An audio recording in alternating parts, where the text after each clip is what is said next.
Welcome to the Happiness Happens podcast. I'm Simona Nicole, host of the show, mindset coach, and motivational speaker. I've made it my mission to help you get unstuck, shift your mindset, and understand your worth to help you live your most purposeful life. Each week, I will bring you an idea, guest, or a positive thought that will leave you inspired and empowered to win your life. We decide the stories we tell ourselves and where we invest our energy. I'm so grateful you popped in. Now let's dive in.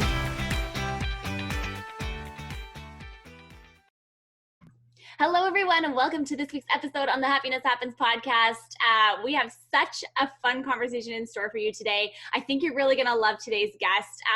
We're talking about so many different topics that I think are really important, especially right now, but also I'm just so excited because I think this is going to be so fun, and he has such a great personality and vibe, and I think is really funny. So hopefully you get along with our humor.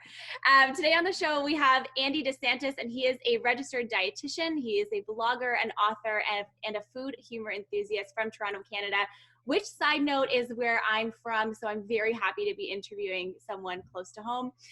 He graduated from the University of Toronto School of Public Health with a master's degree in public health nutrition, and began his career at Diabetes Canada before pursuing a career in private practice, writing, and food puns. So Andy, welcome to the show today. I'm so excited to have you. Thanks for having me. I can't wait to get rolling. Oh, it's going to be so good. So I guess to kick us off, can you just tell us a little bit about the journey that's brought you to where you are today?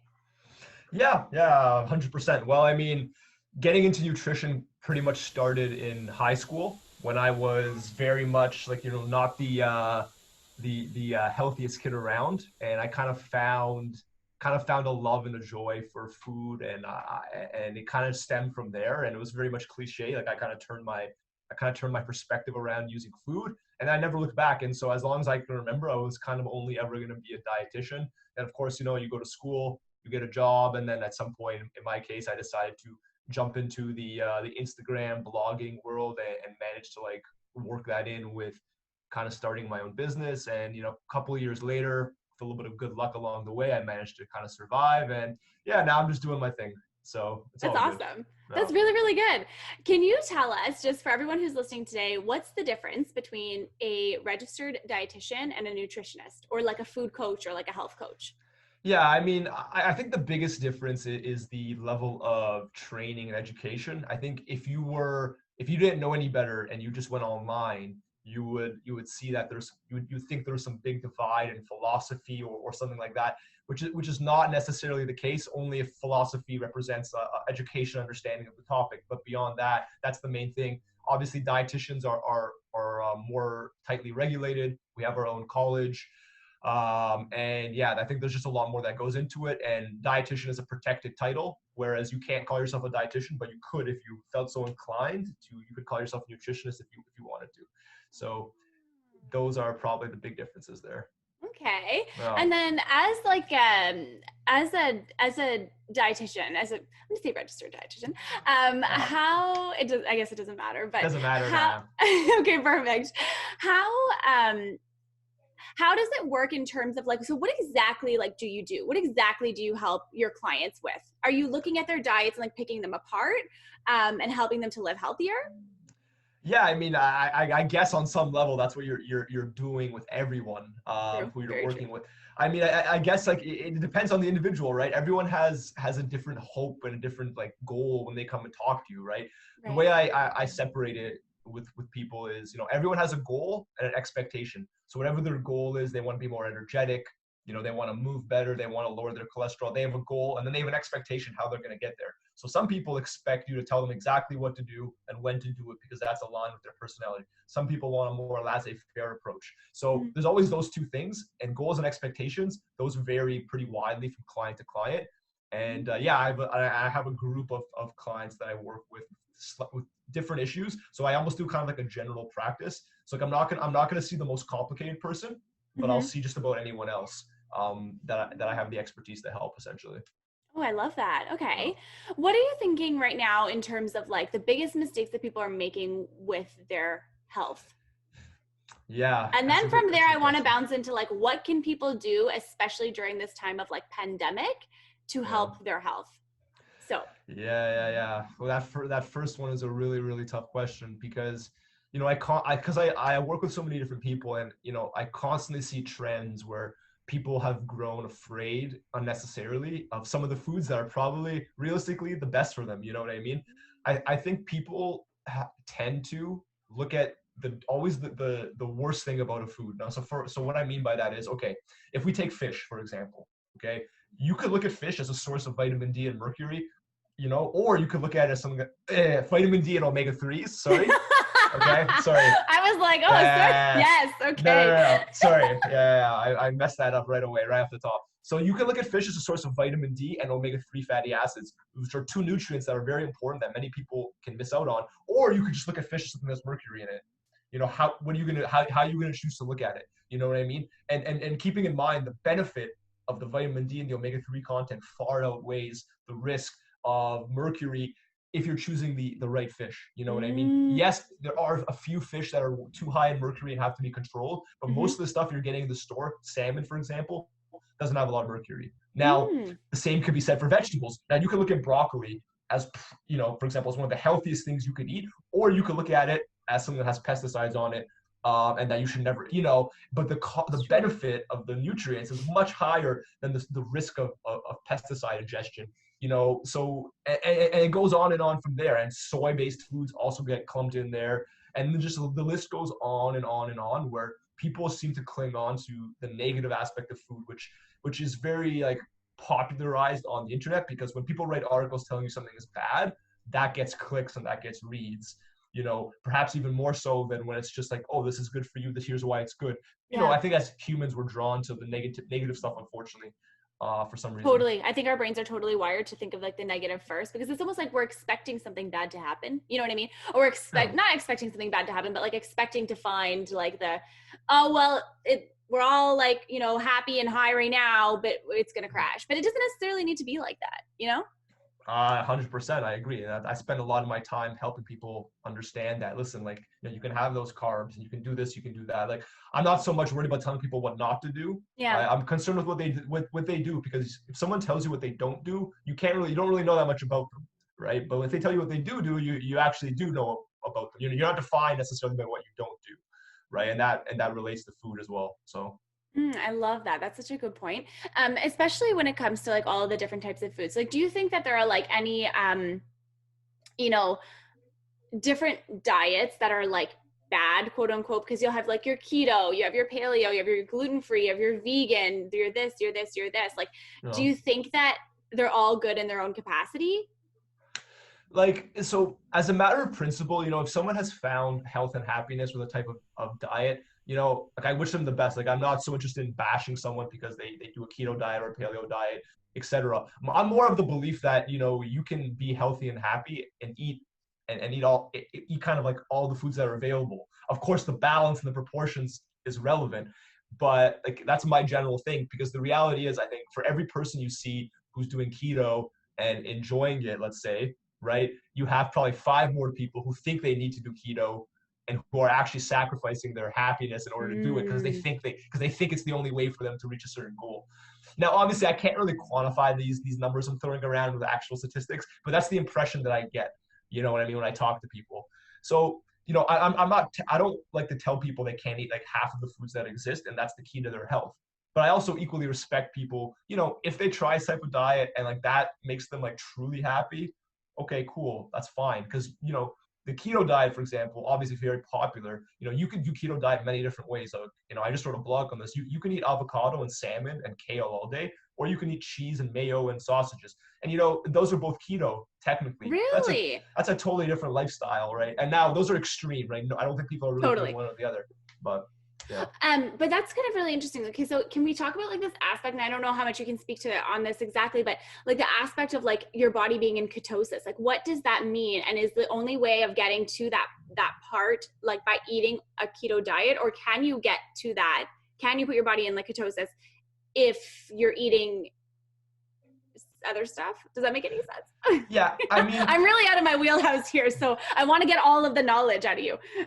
yeah, I mean, look, I'm not like a, you know, a ketogenic diet researcher or proponent or advocate per se, but essentially what you're looking at is, you know, when you keep carbohydrates at a very low level for an extended period of time, your body kind of shifts its primary fuel source away from carbohydrates to ketones.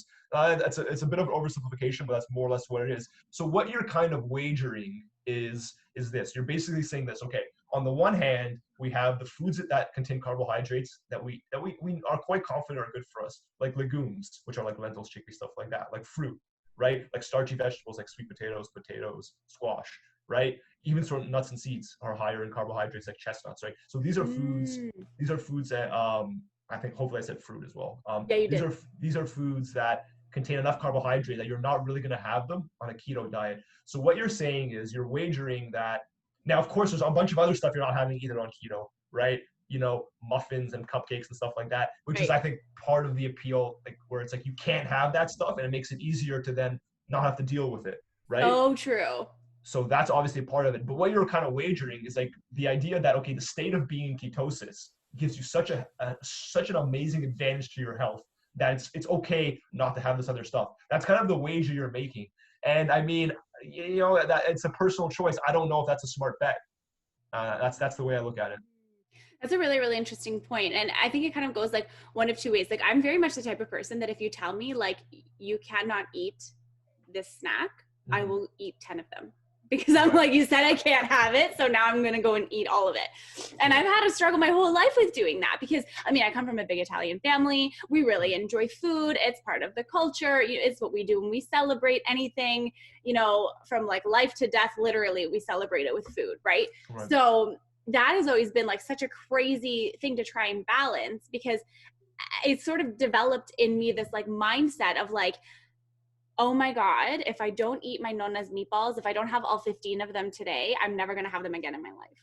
Or if I don't eat her entire pizza that she just made, I'm never going to have it again. And so I really had to like train. And then I moved in with her. So then it became even more. I was like, oh my God, I was like, oh, we're having pizza today. Perfect. Like, great. Oh. And then it kind of became more and more and more of this, like, you know, I guess I'm just going to do it because like, what if, like, this is going to sound really extreme. Okay. What if I die tomorrow and I never get to enjoy the pizza ever again? So I'm like, let me just eat the whole thing. But then, so I had to like untrain my mind of like, why I can't do that because I'm going to find myself at like a severely unhealthy weight, and just not be living a healthy life. Right. Like it's really crazy. But I think like, you know, it's very easy to create all these like stories in our heads around all of these different things. And I'm totally cool like talking about, like, I love food. I like, some people like eat to live. I live to eat. That's just the way it is. But now I know how to like balance it, you know? Yeah. I mean, people's interactions with, we all have, you know, people's interactions with food are always, there's always characterized by good and bad and, you know, family and external influences, internal influences. I mean, you know, that's, so I mean, your story is unique in its own way. And then there's characteristics of that are in other people's stories. And, you know, not like, you know, we all have these things when it comes to food. And you're right, there's a compromise. Like, you know, I think all of us like deal with this compromise, like, you know, making the most of today while looking ahead. Like, how do you juggle that? And I don't know obviously I don't know the answers to that question. I don't know the answers to that question. That's okay. It was more of like a statement anyways, so that's okay. But it's true. I mean, it's just such a good point that you make there. There's so much like focus on what a balanced diet is for people, like what you should be eating and all that kind of stuff. How do you determine what a balanced diet is when you're helping your clients?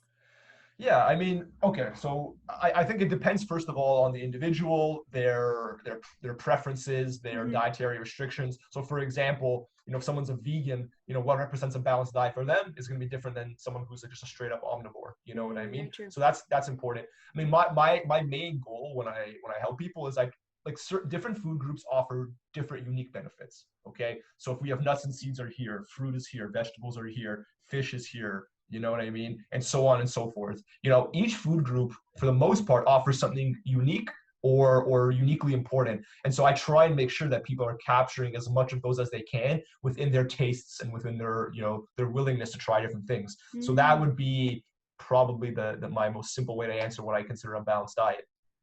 Okay. That's really, really good. I like that.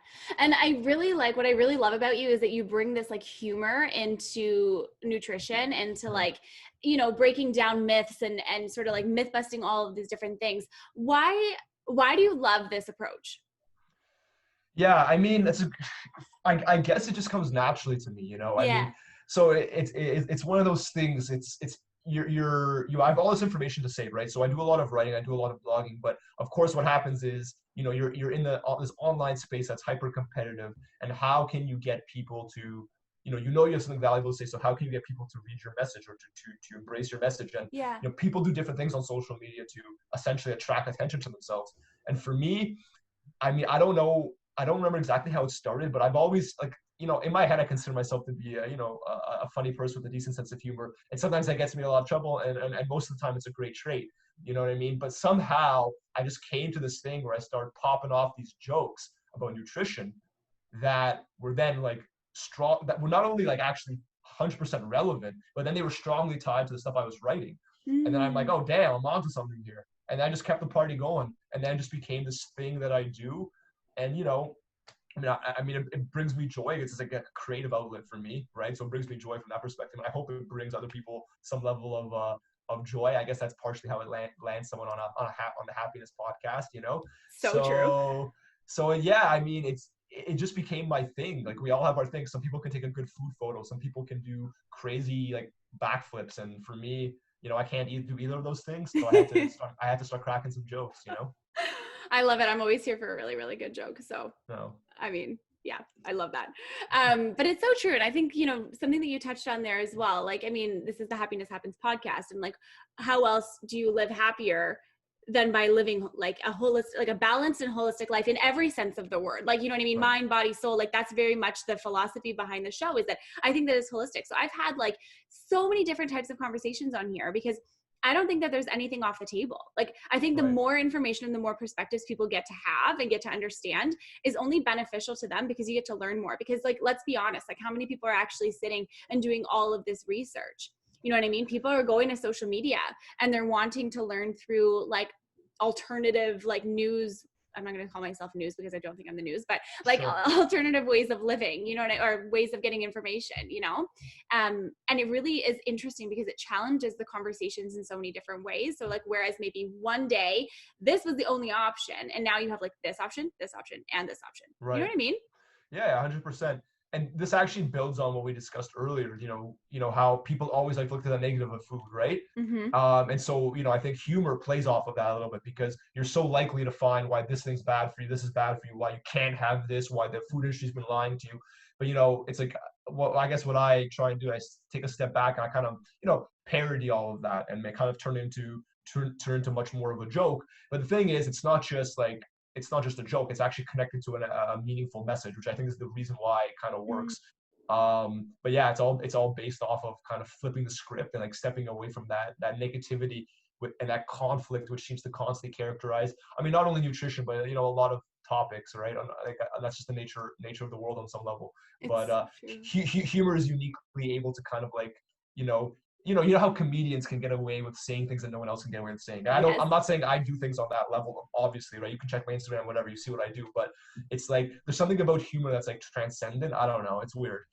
But I totally agree. And it's like, I think people want something to like relate to at the same time, you know what I mean? Whereas like, you give people like another perspective, that they don't have to sort of think that this particular thing is,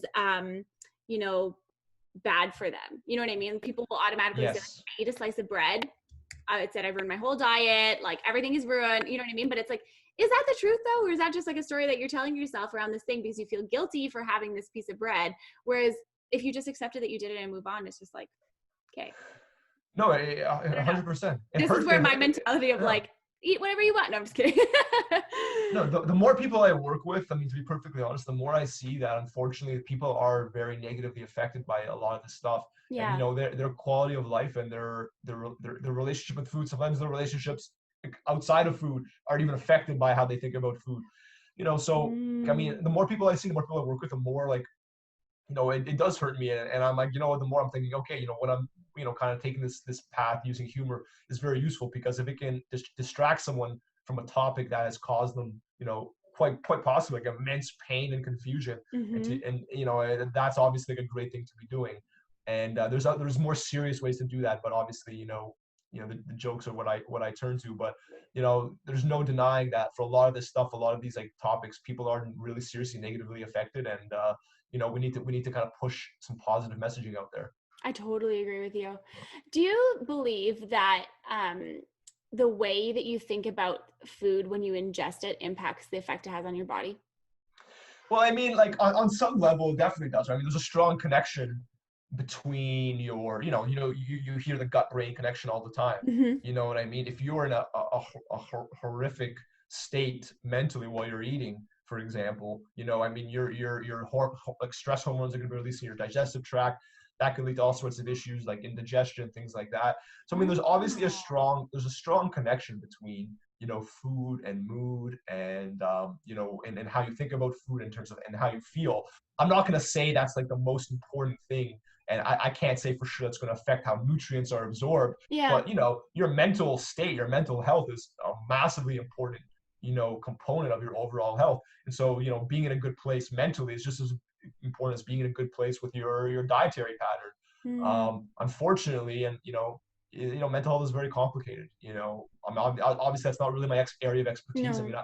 I mean, I understand certain connections between nutrients and mental health outcomes, for example, like omega-3 fatty acids. Like, I think there was a study that showed people with anxiety had reduced symptoms when they supplemented with omega-3s. So there's obviously connection, but it's complicated. It's very complicated because there's so many different contributors to mental health to begin with. You know what I mean? You have like everything that's, there's so many just different contributors. And I think that, it's really interesting what you're saying, because a lot of the time it's very easy for people to turn to food, alcohol, and drugs on some level when they've had a stressful day, when they've had, something is going on in their life or what have you. And then, it becomes this like comfort and this like crutch, which can be a little bit like dangerous. Like I remember like a few years ago, I would come home from work and I would just have a glass of wine after a stressful day. So you start to associate those two things together, right? And then you're like, come home, stressful day, glass of wine, stressful day, glass of wine, where it's like, what can you do to flip that? You know what I mean? Because it's not necessarily the healthiest thing, because you're not really reducing the stress behind the day. You know what I mean? You're more just masking it with something. Yeah, I mean, there's so many different mechanisms people have to manage. I want to quickly pause this interview and tell you about the Handel Group coaches that I've had the honor and privilege of bringing onto the Happiness Happens podcast.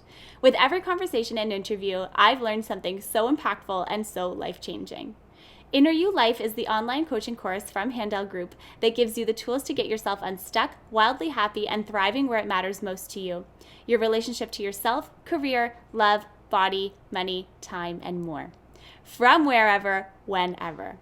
Recommended by Hugh Jackman, Dr. Mark Hyman, Forrest Whitaker, Elena Brower, and hundreds more. Taught in MIT, Stanford School of Business, and 50-plus institutes of learning across the world. Visit inneryou.coach and use the code HappinessHappens at checkout for $75 off.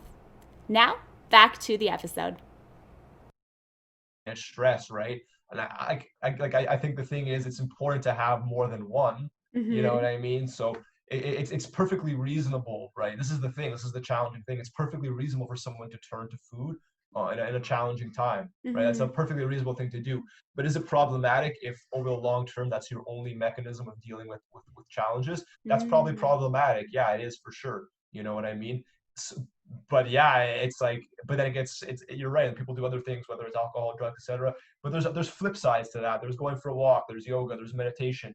And then it goes way more beyond that as well. But totally, it's complicated, and there's people who spend their whole life just studying this aspect of food and the interaction between mental health and food. And it's an area that's like very fascinating and that deserves a lot of attention, because there are people I mean, whatever, you can look at data, I can speak of my personal experiences, but it's a real thing. It's a real concern.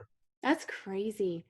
And I think that I completely agree. It's such an interesting topic, and I think I might have to bring someone on who specializes in that. I think I want to dive in more. You know what I mean? No, 100%, 100%. I love that. And food matters though, right? There's like a pretty famous study done called the SMILES trial. Oh, I've never heard of it. Yeah, and what they found is, I think, they looked at people living with depression, and they gave them access to a dietitian, right? To get advice on dietary components, and they found that symptoms reduced as a result of that. Mm-hmm. So now there's many components to that, right? Because it's what you eat, it's how you think about food, right? Those are the two main things, because what you eat, the nutrients you get of it, how you think about food, how much mental stress you put on yourself around food. Obviously, both of those things are going to play a role in your, in your frame of mind and your mental health, right? So, there's definitely a connection there. But mental health obviously goes way beyond just what you eat. That's the tricky part. It's 100%. A little bit of broccoli. If you really are not where you were, like, in a good place, a little bit of broccoli is not going to help. We have to be honest in saying that as well, Exactly. Because it's more of like a holistic, it's all the areas. It's not just one specifically. Right. If you have someone, let's say, who's like trying to find a method of, healthy eating that they enjoy, like they want to find something that's sustainable, what are some of the things that you sort of direct them to do or help them do in order to build that diet that's sustainable for them and that like supports their body and their lifestyle?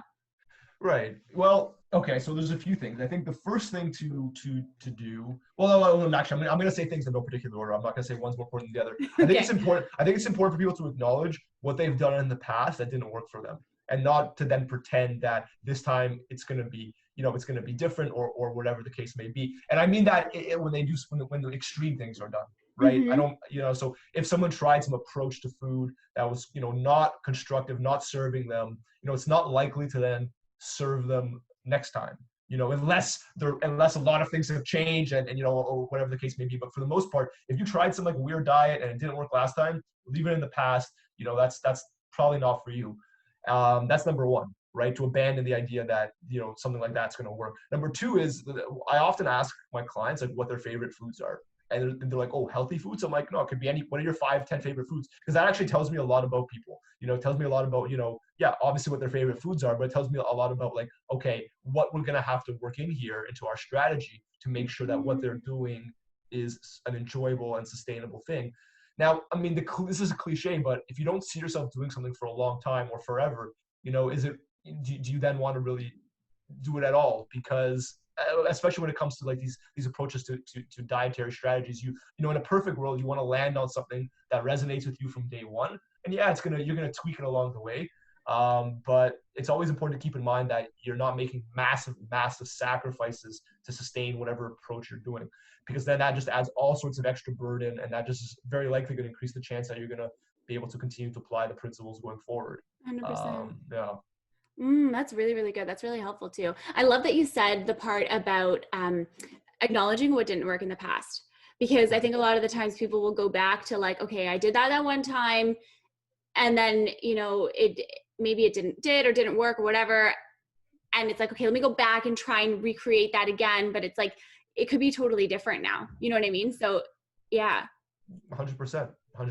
It's not. It's like you can compare it to a relationship. If you're too controlling in a relationship in the past and that didn't work, well, that's a sign you definitely should not be so controlling next time. If you're too controlling about your food intake in the past and that didn't work, well, you definitely shouldn't be as controlling next time. Exactly. I mean, that's an oversimplification, but it kind of works. Yeah, no, it totally does work. Like the theme is still there, and I totally get it. In this time of pandemic, COVID, all of this stuff, because it's not going anywhere. So I would love to know. And I know that, I know that there might be additional research that might need to like back this up and that kind of thing. So just really from like your perspective, and not like for everyone who's listening, not like medical, advice and all that kind of stuff. What are some things that people can do to boost their immune system? Because I think that there's not enough emphasis on you know, the fact that what you put in your body, you're like what you ingest is what is supporting you. So if you're going to eat like shit, you're going to feel like shit. And you know what I mean? And like that kind of cycle. So is there anything that, that you would recommend for people to boost their immune system in this time? Yeah, well, so I think the reality is this, right? Your immune health is largely the reflection of, you know, your overall health and you know, the strength of your genetics, the strength of your diet, and all sorts of stuff like that. You know what I mean? So a strong immune system, you know, results from at least partially results from like an extended period of time where you're nourishing your body in the best way that you can. You know what I mean? So there's not going to be one food that's going to make an acute magic difference in a short period of time. But if you fall short in certain nutrients, that could very likely compromise your immune health. For example, we'll use vitamin D for an example. Now, like vitamin D is a nutrient of interest, shall we say, when it comes to immune health, when it comes to like a million things, let's be honest, vitamin D always pops up, okay? But so what makes vitamin D so interesting? Well, here's the problem, right? In Canada, we can't get vitamin D from the sun for half the year. So in the winter, almost half of us are walking around with not enough vitamin D in our system. So right? True. Now vitamin D is not found in a lot of food. It's found in fish. It's found in some fortified products. It's found in egg yolk, but like it's found mostly in fish. So if you don't eat fish, and you know, right off the bat, you're in an interesting situation when it comes to vitamin D, for example. Yeah. Now, obviously, like not everyone's going to eat fish. There's people who are vegan and vegetarian who don't eat fish, but fish is by far and away the biggest source of vitamin D. In terms of amount per serving, right? So that's one example. Now, then you go to gut health, for example, right? Obviously, like your gut is an important part of your immune system. So how's your gut health? Are your bacterial populations in the right balance? You know, we're learning more and more that when the gut bacteria are out of balance, that leads to problems. You know what I mean? And so this is partially the reason why probiotics are so popular. Although probiotics are not like the answer to everyone's problems, you know, what really helps is by eating a diverse diet high in fiber that then acts as food for your gut bacteria so they can flourish, you know, because they're already there. You just need to provide the right food to allow them to flourish, essentially. So, you know, those are the kind of things that get looked at for, immune health. But then you look at fruits and vegetables, which are so high in anti-inflammatory and antioxidant compounds, which are very, very protective. You know what I mean? So it's like there's no magic single food that's going to drastically change your immune health, but it's about your dietary pattern. Are you checking all the right boxes? And unfortunately, like it's not always easy to know that, because if you go online, everyone and their dog is telling you what the boxes are to check. So you need to, on some level, find a practitioner who you trust, who you have faith in, which, by the way, can be easier said than done, and trust in their guidance. But it's really hard. I mean, it's really hard. I don't have all the answers for those questions. It's something I think about all the time, but yeah. I really like that. I think that's really helpful because, again, like I feel like there isn't like, you know, enough. I don't think there are enough conversations around, you know. I was literally having this conversation. Well, I'm like, oh, there's not enough conversations, but I literally was having a conversation with someone about this today. You know, what you put in your body is so important.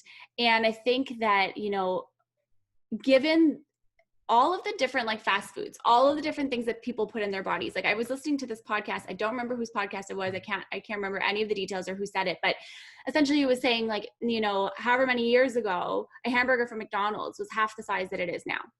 You know what I mean? And then, so everything just gets amplified. Everything just gets bigger. Muffins get bigger. So calories get more. Then you eat one of those particular things and, you know, or anything fast food related. And it's not really, there's like very little like nutrition in those different food items. And they're kind of, in my mind anyways, they're kind of like empty calories. So you're eating this stuff and then 5 hours later, you're starving or you're hungry again. And so you're naturally just like consuming more foods that maybe aren't good for you. And then, I don't know, it's kind of like that sugar sort of, I want to use the word addiction, but like, you know, you have like a little bit of sugar and then you continue. Like I've seen it in myself. Like if I have a cookie on like a Tuesday at 3 p.m., I'm like Wednesday, Thursday, Friday, you know what I mean? Every single day, because like, it just becomes a pattern. And then you sort of create this, like, I don't know, society. I'm not trying to generalize everything, but you know, you create unhealthy ways of living and, you know, the importance of eating healthy and putting things that are nutritious in your body kind of becomes something people put on the back burner. That's just what I see on a day-to-day. I don't know. What are your thoughts? Yeah, I mean, there was a lot there. There was a lot there, and like the reality is, there's a lot of different people in different places, and the thing is, like, look, fun food tastes good, and it does, and you can't, and it brings people. And this is the massive challenge, right? Because food brings people so much joy, and so these cookies, these burgers, whatever the case may be, for a certain individual, that could be their favorite food that just brings them like immense joy on their darkest day. And that's wonderful if that's the case. And so this is why, like, in my kind of my philosophy is, like, I'm not so concerned to tell someone not to have the foods they like, but we have to be honest and understand that the dietary pattern as a whole, it has massive bearing on how you feel and how your body works and how your mind works. So is it 15 burgers a week at the expense of every other type of food group? That's problematic. For sure it is. But it's equally problematic to just deny yourself the foods you like, because we all know that if you really like something and something is important to you and you just keep yourself from it, the chances that are going to end well. I mean, there's some exceptions, by the way, to that, but the chances generally, when it comes to food, right? Because food is not some sort of harmful drug or substance that's going to make you do some. A burger's not going to make you go on a bender or something, right? No. So it's like there's a fine line. And it's very, and like some this is why professionals in my field exist, to help people walk that line in a way that optimizes their health, not only in terms of the mental component and being at ease over choosing foods, but also knowing that they're nourishing themselves well. And that is like, and you underestimate the importance of walking that line at your own peril, essentially. Like it's not easy to do, but it's a challenge. It's hard, but this is the work that people need to do. To be, I suppose, as happy as they can. I love that. Yeah. Can you tell us a little bit about the inspiration behind your books? Yeah, well, look, I mean, so I've always loved writing since I was younger, essentially. So I don't know how, fortunately, I feel like I'm a decent writer, and I kind of I feel like, yeah, I always enjoyed it. And so essentially what happens is this, right? You write a bunch of blog posts, and obviously, I have a modest following on social media. I do my thing. I'm not like some sort of a superstar. I'm just like an average person with a modest following. But what happens is, the more content you release, and the more writing you release, the more eyes on it, opportunities can come your way as a result of that. And that's just what happened to me. I did that. I got offered to write a book on a given subject. I agreed. Oh, hey, this is great. And then I got offered to write more books on different subjects in the world of health, right? So, and all my books are about the problems that just like real people face, like high cholesterol, high blood pressure, acid reflux. You know what I mean? Just these are things. I have a book on intermittent fasting. These are the topics that most people are interested in. So yeah, and so it just so happens that I got to write some books on them. I love that. What's your newest one? My newest one, I think, is actually this one, the Low Sodium Cookbook for Beginners. Oh, I haven't. Yeah, so it is actually. It's my prettiest. It's my prettiest one. It's beautiful. In terms of the cover, it is really pretty. And yeah, I mean, so low sodium. I mean, the issue with sodium being that, like, so many people eat out a lot, or they eat meals that they could actually probably cook for themselves, and there's a disparity there in a bunch of things, but also in sodium content. And a lot of people have too much sodium, which is why blood pressure medication is so commonly prescribed. And so one of the easiest ways you can lower your sodium content is to actually know that you can cook a lot of these meals you eat out easily at home. I love that. So it's like not like, oh, you shouldn't have a burger or pizza, but hey, how about you try making your own for like a fraction of the salt content? You know what I mean? That's the idea behind it. Oh, that's really, really good. I love that. That's really, I love your approach to nutrition, because I really think that I completely agree with what you're saying. Like, the more you say no to something, the more you tell yourself you can't have something, the more you're going to want it. And I don't think that you should go through life denying yourself of the things you want, whether it's food, whether it's relationships, whether it's lifestyle, like whether it's anything. I really do believe that people can have the life that they want to live. And so if that part is essential for your life and like your well-being, because you're right, like a lot of the people, there's this like culture now that's grown around food. You know what I mean? And it becomes so ingrained in our lives. It's an experience, right? So I love that. So I think that, you know, there's always ways to sort of shift things and adjust them, while still remaining true to who you are as a person. So I think that's really great. No, yeah, 100%. I mean, and this is why I think people maybe tend to underestimate, not to do any plugging myself, just underestimate the value of just having a chat with a professional about, you know, how they think about food, how they interact with food, because there's a lot of progress that can be made, and there's often kind of like a big difference between people think what they think is like absolutely right and absolutely the best thing, and what perhaps is actually what's best for them. Sometimes there's a disparity there that until, you know, an adept professional actually can take a look and say, oh, listen, you know, there's something here, that they will never realize, and they might go through their life never realizing, and they'll probably be okay, but you know, a couple extra percentage points in your quality of life never hurt, and that's kind of like what a dietitian does, you know. So I love that. Well, I mean, I'm going to put all of your links in the show notes here so people can get in touch with you. Where can people find you if they want to learn more? Yeah. Well, my website, andytherd.com, and I know we were joking how everyone thinks it's Andy Third, but so it's Andy the RD. So RD stands for Registered Dietitian. That's why I came up with that, right? I didn't think it through that much. And so my Instagram is Andy the RD, and I think if people will take a look at some of my jokes and some of my content, you know, it's gonna put this whole conversation and some of the points we discussed earlier more into context in 100%. Terms of combining like writing and education with just some nonsense jokes. So I love it. I absolutely love it. So I'm going to link all of that in the show notes. I have a last question for you, and it's a question that I ask all my guests when they come on the show, and it's, how can someone create a little more happiness in their day every day starting today? Oh, that's a great question. A little more happiness every day in their day starting today. Well, yeah, I mean, do you want me to answer? Okay, so I'm gonna take this deeper than the surface. Do you want me to answer this as it relates just to if I wasn't a dietitian, if I was just anything? Yes. Or okay. Both. Let's do both. Both. Okay. Well, from